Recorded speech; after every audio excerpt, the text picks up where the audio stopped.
emotions from the bottom to the top. So the bottom, and this doesn't cover every single emotion, but this is a really good outline. The bottom is shame.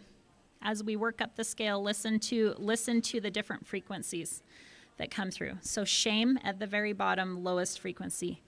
Guilt. Apathy. Apathy is just, you don't get excited, you don't get up or down about anything. Grief. Then you have fear. The next frequency up is desire. Desire we could think of, is it a good or a bad? I would argue that there's not really any good or bad here.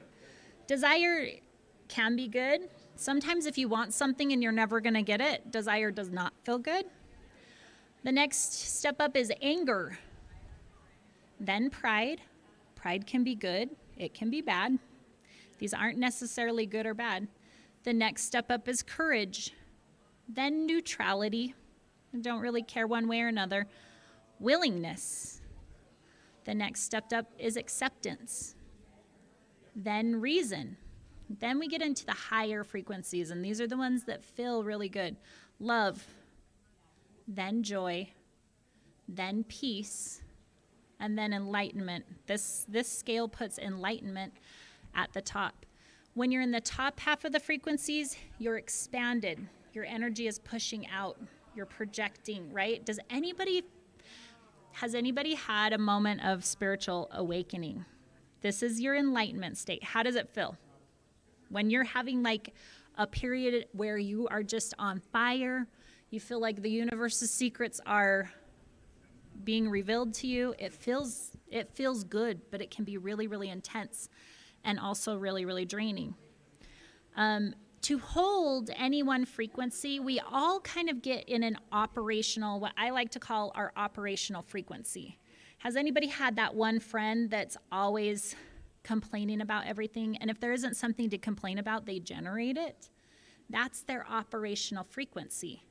And that actually starts to feel comfortable to you because your subconscious has programmed that frequency. Your body is in alignment with that frequency. And now all of a sudden that's your autopilot frequency. You don't have to put any energy into that. Have you ever had a friend that you'll be having a really great day and your friend's like, let's go get coffee, and you go get coffee, and after you have left from that coffee with that friend, you feel drained and completely like brought down, and you look at your friend walking out to their car and suddenly they're just bouncy and happy and cheery? That's because you've taken like two tuning forks, and one's really low frequency and one's really high. What happens when you put those two frequencies together? They kind of meet somewhere in the middle and match. So you'll leave feeling completely drained and brought down because you gave her some of your energy to bring them up. Those friends, we have to limit the amount of time we spend with them, and we see that spending time with those friends is more of a service than something that fills you up. But to flip that around, sometimes I realize I'm being the drain, right? Sometimes if you're going through something hard in your life, Tabitha, absolutely yes. So be conscious of the frequencies you're putting out. Be conscious of the frequencies you're putting out. Now, can we change our operational frequency? I think, yes, absolutely. We have time periods where we go through hard things in our lives, hard times. And our operational frequency might be brought down a couple notches. And after a couple of years or a few years, or our situation improves, our frequency will come back up, right? Is there anybody in this world that can operate in a frequency of enlightenment, the top frequency? Yes. Yes. It does, however, if it's not your regular operational frequency, it actually takes a lot out of you to be in that frequency of enlightenment. And it's like there's a lot of Buddhist monks, in Nepal. They condition themselves, and they do it through meditation. They condition themselves to be in the frequency and to be able to be, it's like an exercise. You have to condition yourself to be in that enlightened frequency at all times. It's, others would call it like the Kundalini state, where you're just operating really, really high and your mind is completely open. Oh, where'd my papers go? So yes, absolutely, you can have your operational frequency become that high frequency of alignment, but it does actually take, it takes work and it takes conditioning. So if you find yourself, I think we should all examine from time to time, where is my operational frequency? How high am I generally vibing when I'm not even thinking of anything? Am I feeling depressed? Am I feeling low? And how we consciously raise our frequency, it starts first with your conscious mind. You have to reprogram your subconscious mind, because your subconscious mind is what autopilot runs your operational frequency.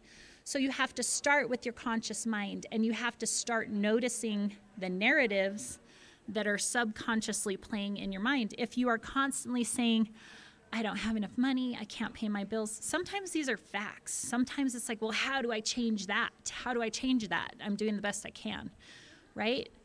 And it feels like it's going against the grain to say, the world is abundant. The world gives me everything I need. I have everything I need right here. How do we close that gap between this is my reality and life is hard right now?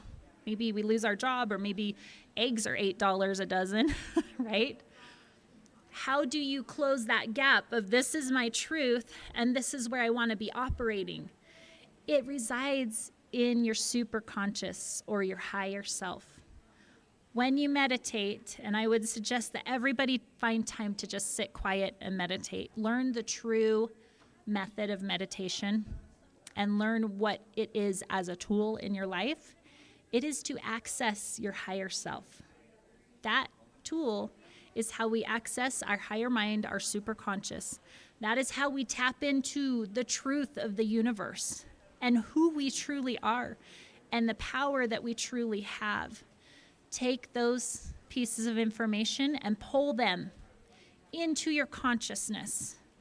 And when you come out of your meditation, suddenly that's not going to feel so true that you have everything that you need, that you have all the money you need, that eggs aren't expensive, you have the money to pay for it. That doesn't feel true because now we're awake to our physical reality. But hold that narrative. Keep telling yourself, catch yourself. And what's going to happen is you're going to feel that operational frequency creep up.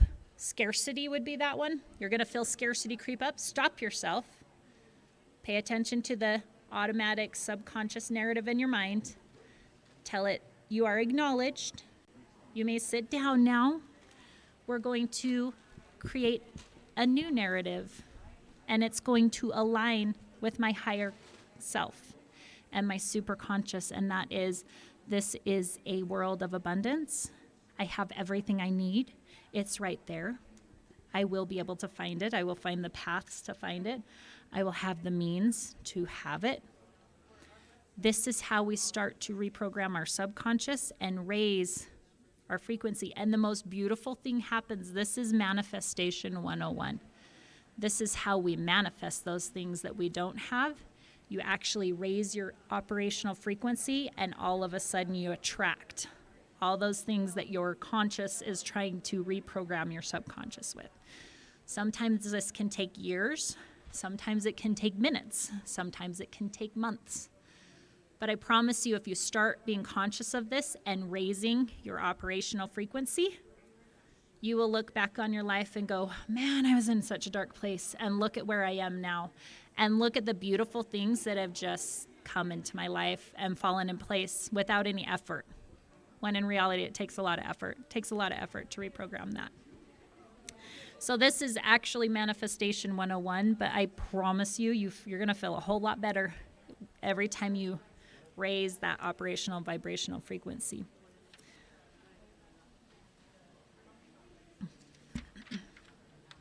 Let me see where we are. Okay. So how does this have to do with authenticity? And what is authenticity? I've heard it argued that authenticity is the highest vibration. I would argue that authenticity is merely an alignment of your two surface level consciousnesses with your superconscious. So when you finally brought your subconscious and your conscious mind in alignment with what your superconscious and your higher mind knows to be true. Once you're aligned in that, all of a sudden you are authentic. It's essentially a tuning of our 3 levels of consciousness. I love, there's this, and again, I should have cited my source. I need to pay a little more attention to the books I read and the authors that write them. There's this man that had a life after death experience, and he died for 6 minutes and then came back to life. But in those 6 minutes time and in his experience with the other side, he talked about frequency and how we are frequency. We're actually, that is what holds our body together, holds our souls in our body. It's a frequency.